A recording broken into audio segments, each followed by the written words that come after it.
All right, what's up and welcome to the channel. My name is Hackshot. Thanks so much for joining me today as we're looking at the top 5 motorcycle accessories to make your ride awesome and comfortable. And one thing we don't have the luxury of as motorcycle riders is really comfort, or convenience I should say, because we're exposed to the elements. And whether it's hot and the sun's beaming down on us, or it's raining or whatever else, you're exposed to all of that. But anybody that loves riding motorcycles will tell you that it's not really about the convenience, it's about the ride.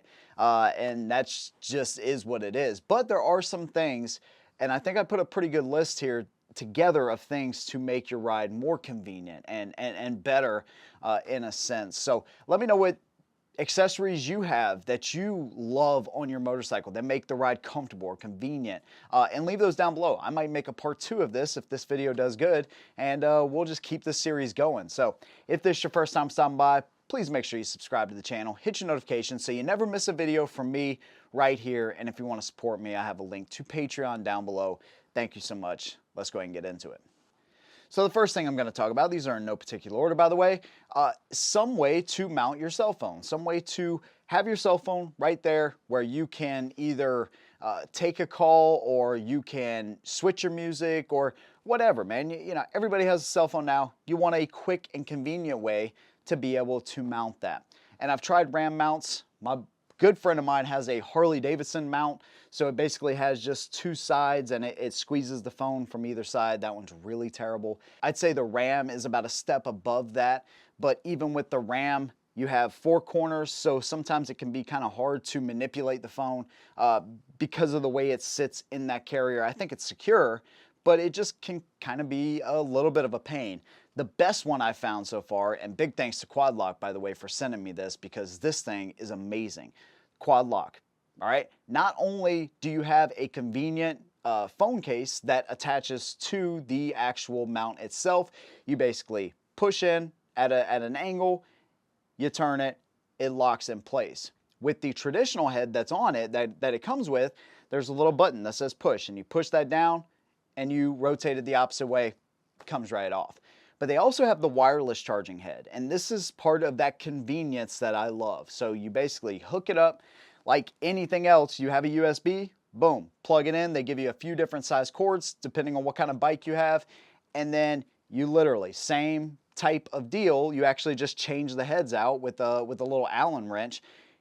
You put it on there, boom, twist, lock in place. When you're ready to take it off, you pull the back of it.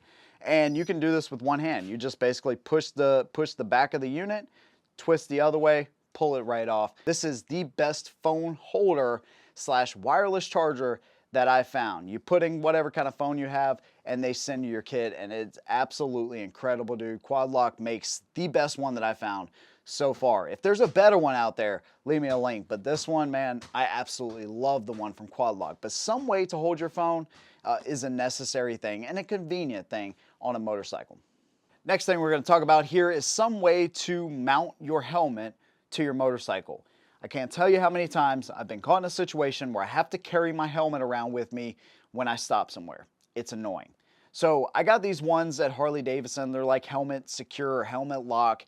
They use a little code. You change the factory code, change the code to whatever you want. It's got the little turn things on there. I've used these in the real world, not just in the little video you're seeing, and they can be kind of finicky.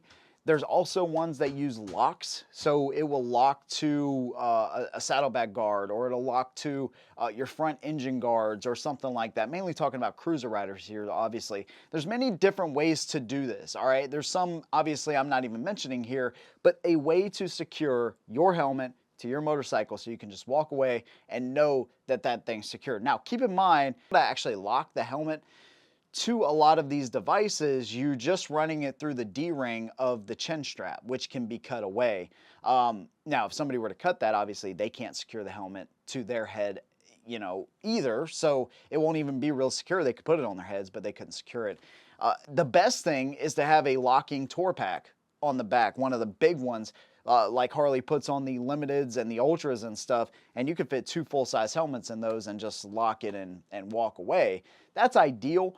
But if you don't have that, you know, there are devices, either ones with keys or ones with codes, that you can hook up to the bike and be able to at least lock your helmet. Helmets are expensive. I know I don't want mine getting stolen. So to find some convenient way to lock those away so you don't have to carry it around with you wherever you make a stop, that's definitely something that I would say is a necessary accessory. This next one does not apply to fair weather riders like a good friend of mine. He only rides when it's 70 and sunny. So this will not apply to you, but some type of wet weather gear. So if you don't want to miss some awesome experience because of the weather, but you don't want to get wet either, wet weather gear, it can be as cheap as you want it or as expensive as you want it, really. But I bought some like Columbia slip over pants for my actual jeans or whatever, slip those right over, get some kind of weatherproof jacket or rainproof jacket really, and you're good to go. That's really all you need to do. Some way to store that, which we'll talk about here in a minute. But having wet weather gear is essential because, yeah, sometimes when I leave for in the morning, it may be a beautiful morning, but in the afternoon, that's when showers start to spark up, especially in the summertime. But I can't tell you how many mornings I would have missed if I decided I'm not going to ride today because there's a chance of rain this afternoon. I would have missed so many awesome mornings with the sun rising and things like that. You're going to miss a lot of great experiences if you only ride in fair weather, but having some way to keep yourself dry is essential. When I first started riding motorcycles again, this was 2017, I had an Iron 883. I wanted to have as little traffic to deal with as possible when I first started riding again. So I chose to ride into work on a Saturday, and I checked the weather probably 3 or 4 times before I left that morning, and it said there was kind of scattered rain in the area, but I was essentially good as far as what the radar said. And then I get on a 2-lane highway that is known for accidents and all kinds of craziness, and the sky falls. I literally showed up to work late and drenched, 2 inches of water in each one of my boots. Literally had rain etched into my glasses. This is why I stopped wearing glasses, by the way. The rain was etched in. It was raining so hard. I had no way to carry that rain gear. I had no rain gear.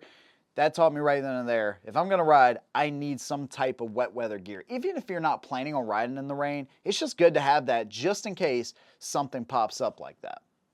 The next thing we're going to talk about is storage. So this is one big thing, one big reason I got rid of the Lowrider S. And it's not because you can't store anything on those bikes.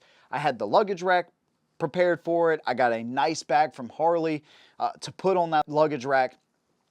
And that's all good. You know, depending on what you ride, you may run into the same type of issue. You need some kind of storage. Saddlebags, I have to have them. For my main bike, I have to have them, especially the stretch saddlebags. Dude, I can fit all my camera equipment in there. I can fit my rain gear in there. I can fit an extra jacket in there.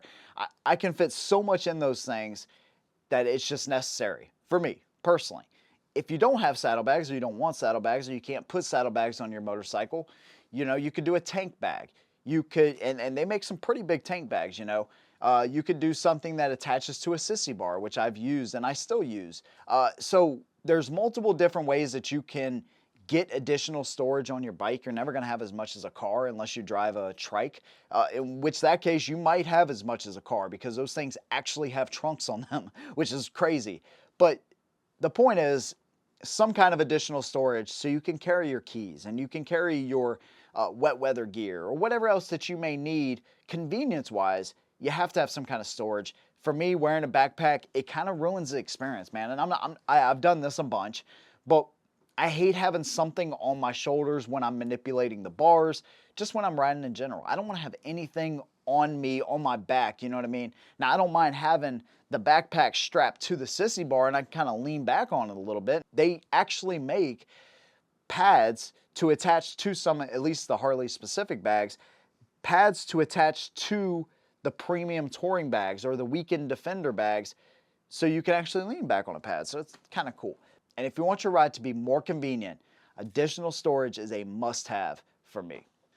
The last thing we're going to talk about here is LED lighting. I talk about this a lot, y'all, and I'm not ashamed to do that because I feel like lighting is one of those important things that it's not a replacement for your eyes or for your senses and always being aware of what people are probably going to do, expecting what people are going to do. But man, does it make it easier. I'm telling you, when I was riding the Lowrider S, when I rode the Iron 883, both of which had very minimal lighting. I mean, y'all see the video where I almost wrecked the brand new Indian Super Chief. Very minimal lighting. And it's anecdotal, I get it, but when I had the Street Glide, even before I put auxiliary lighting on there, I got pulled out in front of all the time. When I put the auxiliary lighting on there and I upgraded to LED, dude, I had so many less people pulling out in front of me, and I still expect that. So it's not like I'm just cruising along and I'm like, yep, they're not gonna pull out in front of me. On the Road Glide, it's the same thing. I have way less people pulling out in front of me because I have two bright LEDs up front. I have LEDs in the back. You know, you can get sequential LEDs for your turn signals and extra lighting here and there. And I'm not saying go all, you know, completely gaudy, but I think decent and bright LED lighting where you can is such a necessary thing, man. And just makes it more enjoyable, less worry. If somebody's on their Facebook behind you, right, and they rear end you, you know, hopefully you're looking for things like that and you're keeping your bike in first gear until the person behind you and the person behind them stops. You always have to be aware, but it is nice knowing that you have such better lighting on the bike that your chances of being seen are going to be way better than any kind of halogen or any kind of minimal lighting that you can put on the bike. That's why I don't do the integrated turn signals into my brake light. I want separate lights. That's just me though. You know what I mean? So, and with that said, it doesn't have to look bad. You know, Custom Dynamics, they actually send you, they have a red light now, like for your rear turn signals. You have a red light so you can do a clear or smoked lens. So it kind of offsets, yeah, you have more lighting there. Some people don't like that. They want a super minimal look. But with more lighting, you can get a better look there. Their Tri-Bar, which I'm going to do a review on here very soon, that takes it from a very dim running light to a bright running light and brake light. Things like that, I think, are a necessary thing for a convenient motorcycle ride. So there's my top 5. Let me know if you have any additional ones you want to leave down below. Thank you guys for watching. See you in the next one. And as always, hold them down.